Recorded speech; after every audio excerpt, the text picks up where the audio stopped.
శాంతి. నమస్కారం. ETV live ఆధ్యాత్మిక channel మానస కార్యక్రమానికి స్వాగతం. చిన్నపిల్లలు అంటే భగవత్ స్వరూపాలు అని అంటారు. ఎందుకంటే చిన్న పిల్లల్లో కల్మషం అనేటువంటిది ఉండదు వాళ్ళకి. వాళ్ళు అందరికీ ప్రేమనే ఇస్తూ ఉంటారు పిల్లలు.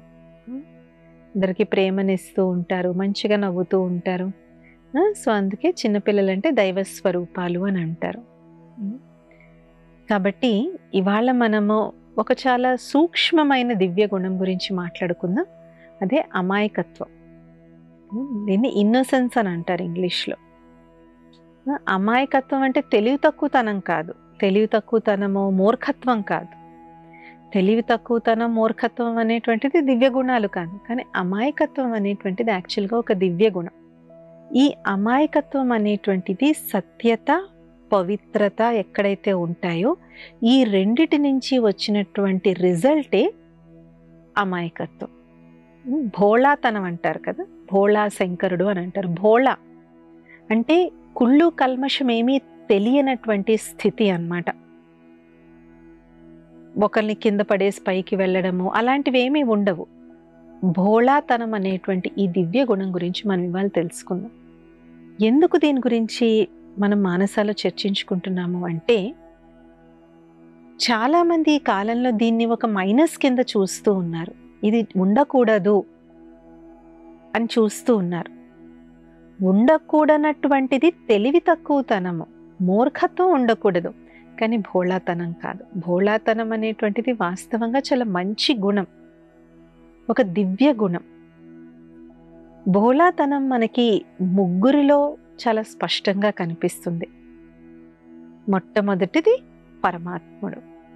భగవంతుడికి మించినటువంటి భోళానాథుడు ఈ ప్రపంచంలో ఎవ్వరూ లేరు. అందుకే ఒక పాట ఉంది, భోలేనాథ్ సే నిరాలా కోయి ఔర్ నహీ, కోయి ఔర్ నహీ. భోలానాథుడైన ఆ పరమాత్ముడు కన్నా గొప్పవారు ఎవరూ లేరు, ఎవరూ లేరు అని చెప్పేసి. అలాగే రెండవది చిన్నపిల్లల్లో కనిపిస్తుంది. వాళ్ళు చూడండి, అందుకే అంటారు చిన్నపిల్లలు ఎదురుగుండా గబుక్కుని ఏం అనకండి, వాళ్ళు బయటకు చెప్పేస్తారు. ఎందుకంటే వాళ్ళకి ఇది చెప్పొచ్చు, ఇది చెప్పకూడదు అని తెలియదు. అందుకే పిల్లలు ఎదురుగుండా కూడా మనం మాట్లాడే మాటలు కూడా చాలా జాగ్రత్తగా మాట్లాడాలి. వాళ్ళకి అది వినడానికి ఫన్నీగా ఉంటే చాలా అనేస్తారు, కానీ అది ఒక తప్పు పదము, అది చెడు పదము, అది అసభ్యమైనటువంటిది, అది అనకూడదని వాళ్ళకి తెలియదు. జస్ట్ అది ఫన్నీగా ఉంటే చాలా అనేస్తారు, వాళ్ళకి నవ్వు వచ్చిందంటే అనేస్తారు. అలాగే మూడో భోలాతనం ఎవరిలో ఉంటుంది? తల్లిలో ఉంటుంది, మదర్లో ఉంటుంది. అందుకే భగవంతుడు అన్ని చోట్ల ఉండలేక తల్లిని సృష్టించాడు అని చెప్తారు. ఎందుకంటే పరమాత్ముల్లో ఉండేటువంటి అనేక గుణాలు తల్లిలో ఉంటాయి. అట్లీస్ట్ తన పిల్లల పట్ల అయితే ఉంటాయి. మొత్తం భగవంతుడికి ఆ భావన మొత్తం ప్రపంచంలో అందరి పట్ల ఉంటుంది, కానీ తల్లికి అట్లీస్ట్ తను కనిన పిల్లల మీదన్నా సరే అలాంటి భోళాతనం యొక్క భావన అనేటువంటిది ఉంటుంది.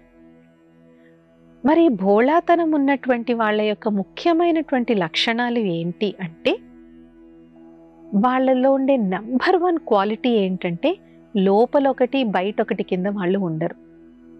లోపల ఏదుందో బయట కూడా అదే ఉంటుంది.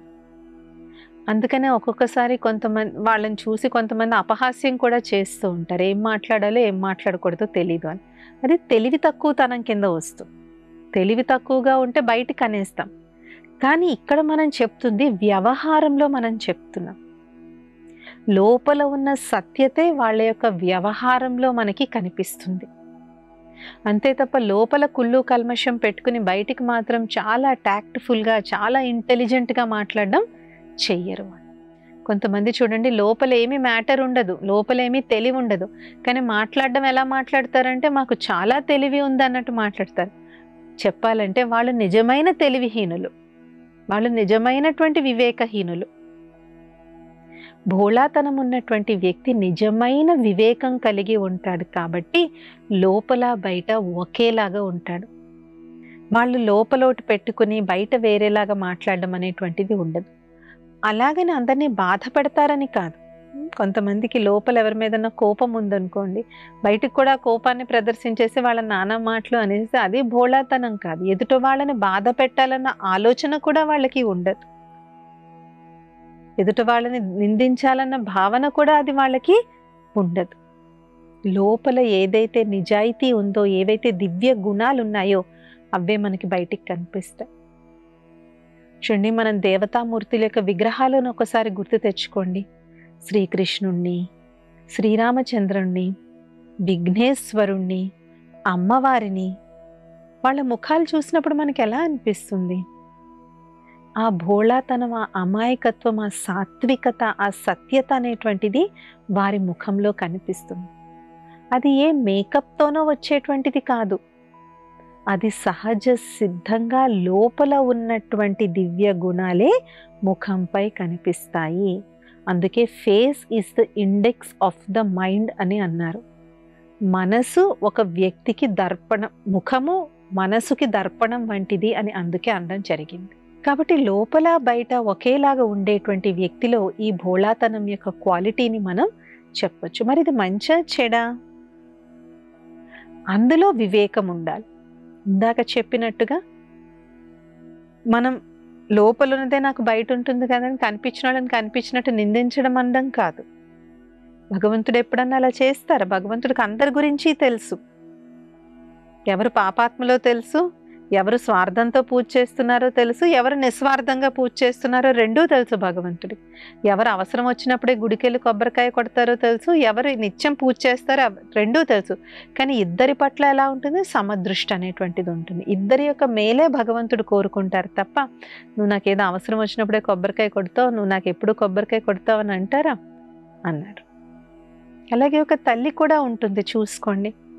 తల్లికి ఇద్దరు పిల్లలు ఉన్నారనుకోండి, ఇద్దరి యొక్క గుణగణాలు తల్లికి తెలుసు. ఏ బిడ్డ తెలివైన వాడు, ఏ బిడ్డకు తెలివి లేదో తెలుసు, ఎవరి తాలూకు క్వాలిటీ ఎలాగుందో తెలుసు.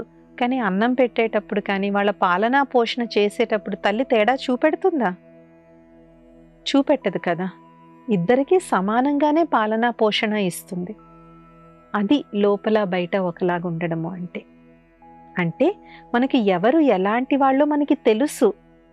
అయినా కూడా మన యొక్క దృష్టి, మన యొక్క వృత్తి ఉన్నతంగా ఉండడం.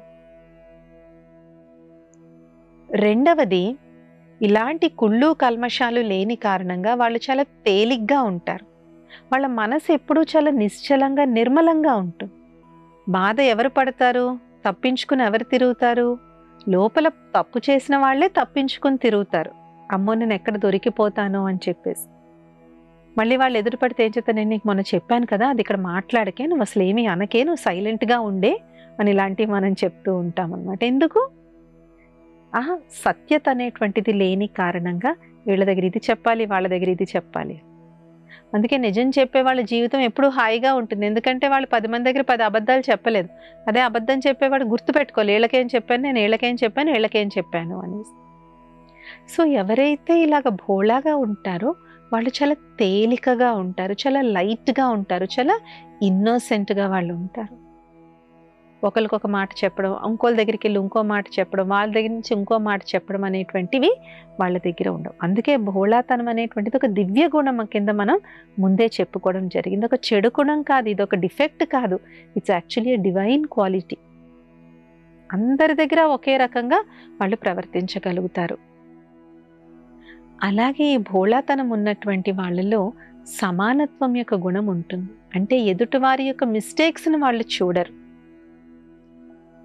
ఒక చంటి పాపాయి ఉందనుకోండి, ఆ చంటి పాపాయికి మనం ఒక బొమ్మ ఇచ్చామనుకోండి, ఆ బొమ్మ 10 రూపాయలదన్నా అది ఒకలాగే ఆడుతుంది, 100 రూపాయల బొమ్మ అయినా ఒకలాగే ఆడుతుంది బేబీ. దానికి బొమ్మ కావాలి, బొమ్మ ఆడుకోవాలి, ఎంటర్టైన్మెంట్ కావాలి, అంతే తప్ప ఇంకేమీ కూడా దానికి అవసరం లేదు.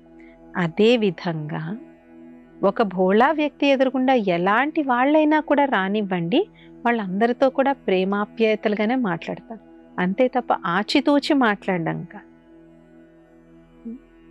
చూడండి, కొంతమంది ఎవరైనా బాగా పలుకుబడి ఉన్న వాళ్ళు, ధనికుల్లాంటి వాళ్ళు వచ్చారనుకోండి, కుర్చీలేసి వందనాలు చెప్పి ఓ స్తోత్రం పాడతారు. అదే కొంచెం అటు ఇటుగా ఉన్న వాళ్ళని చూస్తే ఒక రకంగా మాట్లాడతారు. మనం అనుకుంటాం నేను ఎదుటి వాళ్ళ యొక్క స్థితి బట్టి నేను వాళ్ళ గౌరవం ఇస్తున్నాం అనుకుంటాం. కాదు, అది మన మనోస్థితికి అది దర్పణం, నా యొక్క వ్యక్తిత్వానికి అది దర్పణం. మహాత్మా గాంధీ ఎందుకు అయ్యారు అంటే సమాజంలో బాగా అట్టడుగు స్థాయిలో ఉన్నటువంటి వాళ్ళని కూడా ఆయన చాలా ఉన్నత స్థితికి ఆయన తీసుకొచ్చి వారికి సమాజంలో, సంఘంలో ఒక ప్రాధాన్యతను వారు తీసుకొని వచ్చారు. దానికోసం ఎందరో ఆయన్ని విమర్శించారు. సొంత దగ్గర వాళ్ళే ఎందరో వారిని విమర్శించారు. అయినా ఆయన చేసే దాంట్లో సత్యత ఉంది కాబట్టి ఆయన మహాత్ముడయ్యారు. సో ఒక సమదృష్టి అనేటువంటిది ఉంటుంది తప్ప క్యాలిక్యులేటెడ్ మైండ్ ఉండదు. కొంతమందికి చాలా క్యాలిక్యులేటెడ్ మైండ్ అనేటువంటిది ఉంటుంది, చూస్తేనే తెలిసిపోతుంది. అంటే ఇలా మాట్లాడడం వల్ల మనకు ఉపయోగం ఉందంటేనే మాట్లాడతారు. యాక్చువల్గా వాళ్ళ లైఫ్ చాలా కాంప్లికేటెడ్గా ఉంటుంది. వాళ్ళకి పీస్ అనేటువంటిది ఉండదు. ఎందుకు? ప్రతి ఒక్కరిని బేరీజ్ వేసుకుంటూ ఉంటారనమాట. అలా కాకుండా ఎవరిలో అయితే భోళాతనం యొక్క క్వాలిటీ, అందరితో మంచిగా హాయిగా ప్రేమగా ఆప్యాయంగా వాళ్ళు మాట్లాడడం అనేటువంటిది జరుగుతుంది. మరి భోళాతనం యొక్క అభ్యాసం మనం ఎలా చేయొచ్చు? ఎప్పుడైతే మనం ఆత్మాభిమాని స్థితిలో ఎప్పుడైతే మనం ఉంటామో ఈ న్యాచురల్ క్వాలిటీస్ అనేటువంటివి మనలో వస్తాయి. ఎందుకంటే నేను ఆత్మగా, ఈ ఇతరులను కూడా నేను ఆత్మగా చూస్తున్నప్పుడు వారిలో ఉన్నటువంటి దివ్య గుణాలు, దివ్య శక్తులే నాకు కనిపిస్తాయి తప్ప వాళ్ళ కులం, వాళ్ళ మతం, వాళ్ళ జాతి, వాళ్ళ చదువు, వాళ్ళ డబ్బు, వాళ్ళ హోదా అనేటువంటిది నాకు కనిపించదు. అందుకే ఆధ్యాత్మిక జగత్తులో ఆత్మాభిమానితనానికి చాలా చాలా పెద్ద పీట అనేటువంటిది వేశారు. ఆత్మాభిమాని స్థితి అన్ని దివ్య గుణాలకు జనని. అన్ని దివ్య గుణాలు ఆ స్థితి నుంచే ఆరంభమవుతాయి. దేహం కింద చూసినప్పుడే ఈ కుళ్ళు, కల్మషము, ఈ క్యాలిక్యులేషన్స్, ఈ హెచ్చు తెగ్గులు ఇవన్నీ కూడా మనకి కనిపిస్తాయి అన్నమాట. అందుకే ఎంతెంత మనం ఆత్మాభిమాని స్థితిలో మనం ఉన్నట్లయితే అంతంత మనకి ఈ యొక్క భోళాతనం అనేటువంటిది న్యాచురల్గా కనిపిస్తూ ఉంటుందన్నమాట. చూడడం జరిగింది. దాదీలు ఎవరైతే ఉండేవారో వాళ్ళ దగ్గరికి ఎంతో మంది వచ్చేటువంటి వారు, కానీ అందరూ వారి యొక్క ఆ ఇన్నోసెన్స్కి, ఆ ప్యూరిటీకి వాళ్ళు అట్రాక్ట్ అయ్యేవారు అనమాట. దాదీ వాళ్ళు చాలా సింపుల్గా మాట్లాడేవారు. భోళాతనానికి ఇది కూడా ఒక నిదర్శనం. వాళ్ళు చాలా సీదా సాదాగా ఉంటారు. వాళ్ళలో అంటే వాళ్ళ మాటలు సీదాగా ఉంటాయి, వాళ్ళ జీవితము సీదా సాదాగా ఉంటుందన్నమాట. చాలా సింపుల్గా ఉంటారు. టూ మచ్ మైండ్ నడిపించరు. టూ మచ్గా మైండ్ అంటే కపట బుద్ధిని ఎక్కువగా వాళ్ళు నడిపించరు. చాలా సీదా సాదాగా అందుకే వాళ్ళు చాలా సింపుల్గా ఉండడం చూసి అది నెగిటివ్ కింద అనుకుంటారు. యాక్చువల్గా ఈ మధ్యన ఒక దగ్గరికి వెళ్ళడం జరిగిందనమాట. వెళ్ళడం జరిగినప్పుడు అక్కడ ఒక సిస్టర్ అడిగినటువంటి ప్రశ్నకి ఆలోచించాల్సిన అవసరం వచ్చింది. ఏమన్నారు అంటే, సిస్టర్ మీరు కూడా చక్కగా అన్ని నగలు అన్నీ పెట్టుకుని చక్కగా అన్నీ ఉంటే బాగుంటుంది కదా, ఎందుకు ఇలా ఉంటారు? మీలా ఎవ్వరూ ఇప్పుడు ఉండటం లేదు కదా, ఇలా ఉండడం వల్ల ఏమొస్తుంది? అలా ఉన్నవాళ్ళు యోగం చేయకూడదా? అలా ఉన్నవాళ్ళు ఆధ్యాత్మికంగా రాకూడదా అని ఆమె అడిగారు. ఆమె అడిగిన ప్రశ్న చాలా కరెక్టే. నగలు, పట్టు చీరలు కట్టుకున్న వాళ్ళు యోగం చేయకూడదని ఎక్కడా లేదు. ఎవరైనా చెయ్యొచ్చు. నగలు నాణాలు వేసుకున్న వాళ్ళు చెయ్యొచ్చు, అవేమి వేసుకొని వాళ్ళు చెయ్యొచ్చు. కానీ ఎందుకు ఆధ్యాత్మిక మార్గంలో నడిచే వాళ్ళందరూ ఒక యూనిఫామ్ని ధరిస్తారు అంటే దానికి 2 కారణాలు ఉన్నాయి. ఫస్ట్ది సింపుల్ లైఫ్. ఎందుకంటే ఆలోచనలు, నేను ఇవాళ ఏ చీర కట్టుకోవాలి, దీనికి మ్యాచింగ్ ఏ గాజులు పెట్టుకోవాలి, ఈ మ్యాచింగ్ గాజులకు మెడలో ఏం మ్యాచింగ్ వేసుకోవాలి, దానికి ఏ మ్యాచింగ్ బొట్టు పెట్టుకోవాలి. సో మన థాట్స్ అన్నీ నా చీరల మీద, నగల మీద, పువ్వుల మీదే ఉంటే ఇంకా నేను ఆధ్యాత్మిక సాధన ఎప్పుడు చేస్తాను నేను? అందుకని చూడండి, దీక్షలు తీసుకున్న వాళ్ళు, ఒక పద్ధతిలో ఉన్నటువంటి వాళ్ళు, ఒక మార్గంలో ఉన్నటువంటి వాళ్ళ యొక్క వేష భాష అందుకని సింపుల్గా ఉంటుంది. కానీ ఇది కూడా ఈ సమాజంలో ఏమైపోయింది, ఇప్పుడు ఇది కూడా తప్పు పడుతూ ఉన్నారు. ఒకప్పుడు సింపుల్ లివింగ్, హై థింకింగ్ అనేవారు. అంటే జీవితం సాధారణంగా ఉండాలి, కానీ మన ఆలోచనలు ఉన్నతంగా ఉండాలి. మన భారతదేశం యొక్క అతి గర్వించదగినటువంటి స్వామి వివేకానంద గారిని పాశ్చాత్య దేశాల వాళ్ళు ఒకప్పుడు ఏ ప్రశ్నలు వేశారో ఇప్పుడు దురదృష్టవశాత్తు మన భారతదేశంలో కూడా అలాంటి ప్రశ్నలు ఎదుర్కోవాల్సి వస్తుంది. ఆయన వరల్డ్ రిలీజియస్ మీట్ పార్లమెంట్కి వెళ్ళినప్పుడు అందరూ వారి వేషభాష చూసి నవ్వారు. వాళ్ళ వేషధారణ చూసి నవ్వారు. మేమందరం సూట్ బూట్ వేసుకుని వస్తే నువ్వేంటి ఇలాంటి కాషాయ వస్త్రాలు వేసుకుని వచ్చావు అనేసి. కానీ దానికి స్వామీజీ గారు ఎంత సుందరమైన జవాబు ఇచ్చారంటే, in your country a tailor decides a character, but in my country a character decides a character.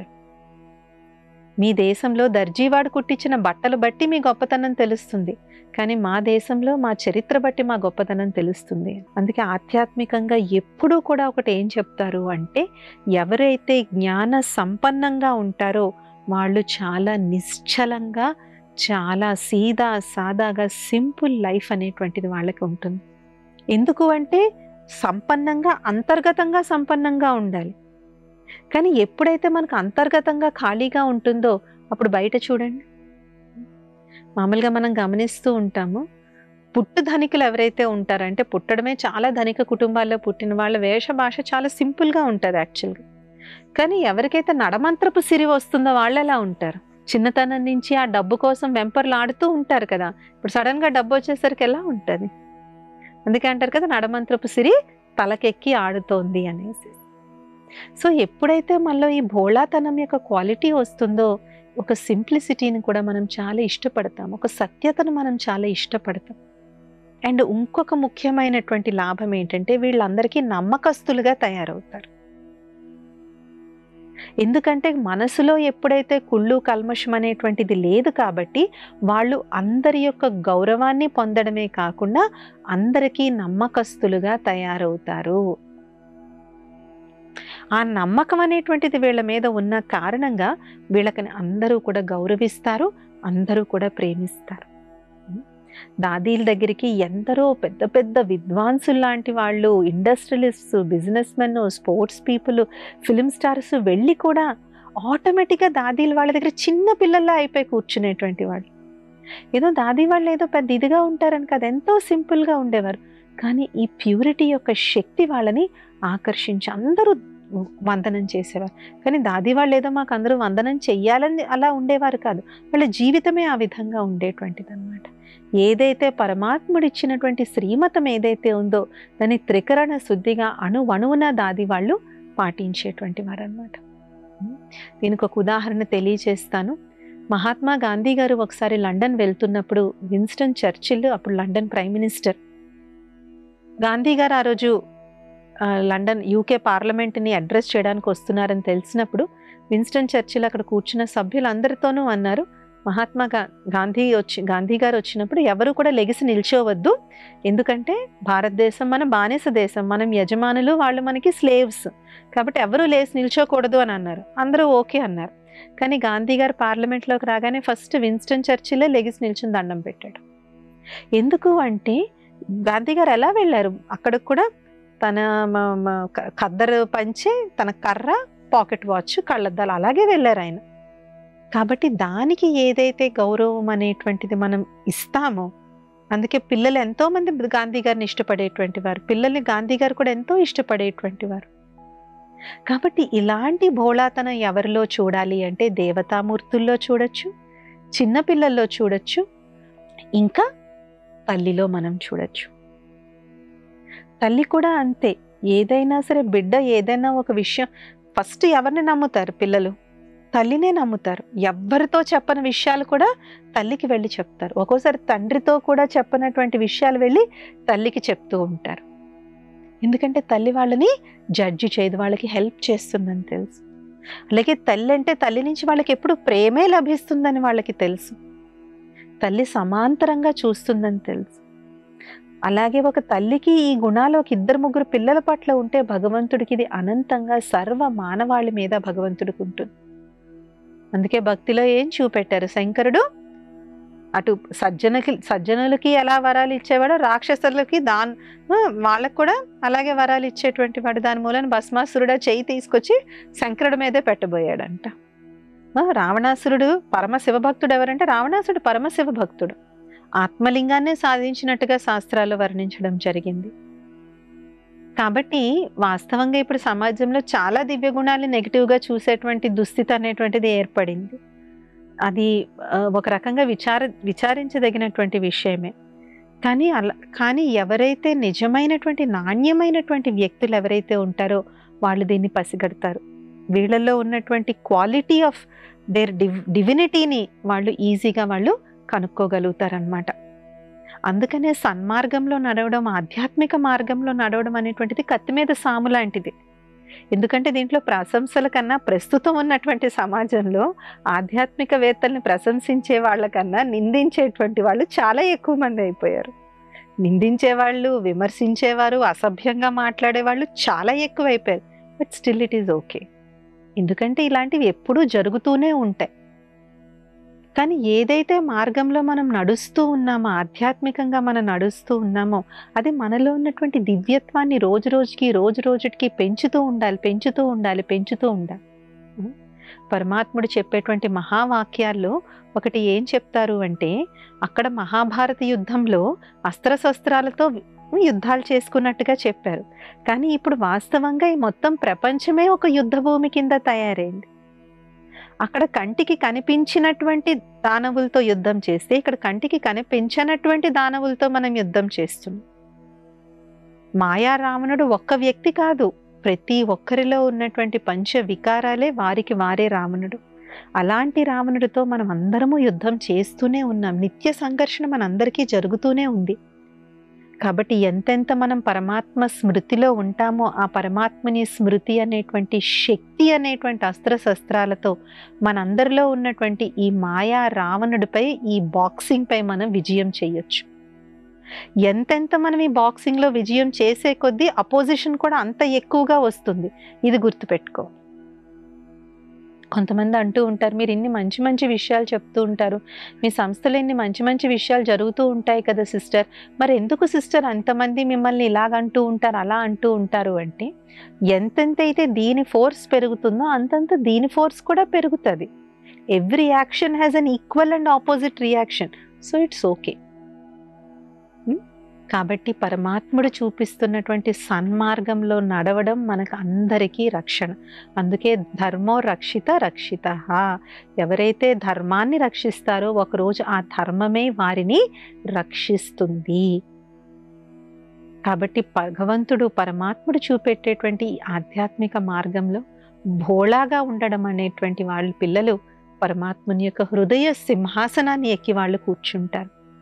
ఎందుకంటే హృదయ సింహాసనంలో బరువైన వాళ్ళు స్థూలకాయల్ని కూర్చోబెట్టుకోలేరు కదా, ఎవరిని కూర్చోబెట్టుకుంటారు? భగవంతుడు కూడా తేలికగా చిన్నగా ఉన్న వాళ్ళని కూర్చోబెట్టుకుంటారు. కాబట్టి ఎవరి మనసు అయితే తేలికగా, హాయిగా, ఆహ్లాదంగా ఉంటుందో అలాంటి వాళ్ళు ఎక్కడ కూర్చుంటారు? పరమాత్ముని యొక్క హృదయ సింహాసనంపై ఎక్కి కూర్చుంటారన్నమాట. ఇది ఇవాల్టి మానస కార్యక్రమం. వచ్చే మానసాలు ఇంకొన్ని అంశాలతో కలుద్దాం. ఓం శాంతి. నమస్కారం.